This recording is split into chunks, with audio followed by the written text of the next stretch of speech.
Good morning. Today, on the third Sunday of Epiphany, the sermon is based on John 2, 1 to 11 and Revelation 19, 6 to 10.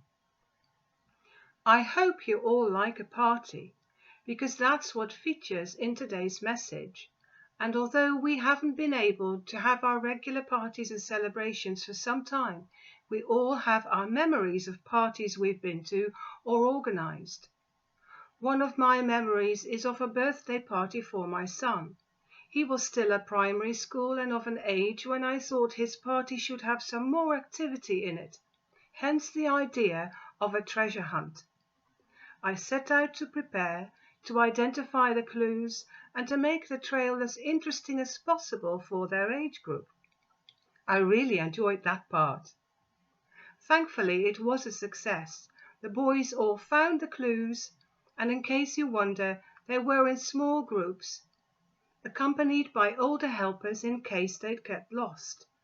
And they reached the final stage with cake and lemonade and anything else that they liked. At the end of May, the weather was pretty good too, so we all had a good time. In order for a party or any celebration to work, the ingredients need to be well prepared and in their proper place. It takes some organization. So I'm sure we can all empathize with the wedding couple in today's reading from John's Gospel, where they are threatened with a shortage of wine. It's an interesting story. Jesus and his disciples are there, as is his mother. In those days, in rural areas, the whole town would be invited to a wedding, and it would have been quite a social disgrace to be the wedding couple who ran out of wine at their wedding. They wouldn't be able to live it down. It's understandable that Mary turns to her son to voice her concern over the matter. Jesus' reply seems a bit odd. What concern is that to you and to me? My hour has not yet come. Mary interprets it in the short term and tells the servants to do whatever he tells them.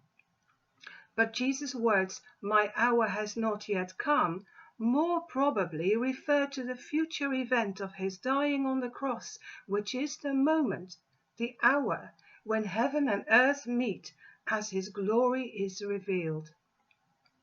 Nevertheless, for the immediate relief of human need, Jesus does come to the rescue and performs his first miracle at this wedding, as John writes, on the third day. John's Gospel is written like a treasure hunt. The signs he mentions are the clues to Jesus' mission and identity. The further we get into the story, the closer we get to the truth. But that's not all. It's not just a treasure hunt for our entertainment. It's rather about transformation. The Word become flesh is the creative word which changes the fallen human race into the children and people of God, like water into wine. As Jesus says in John chapter 10, he has come that they, you, we, may have life and have it abundantly. Talk about abundance. The water that Jesus changes into wine is not just a few bottles. It's a huge quantity, about 30 gallons of it. It's such a generous amount that it's probably far too much. And of the best quality too, according to the steward who tastes it first. It's ironic, isn't it? The wedding couple who were almost labeled with disgrace are now to be called those who had a stream of wine. Talk about being blessed. It's a bit like our lives too, once we are touched by Jesus. The effect of Jesus on a person's life is like this.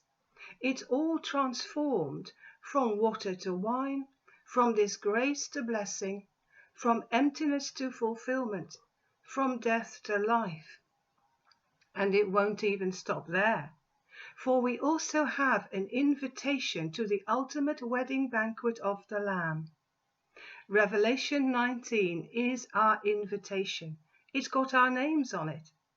We may have to wait for it still, but it's a party that's definitely going to happen. So let us rejoice in God's abundant grace and accept his invitation to his party. Amen.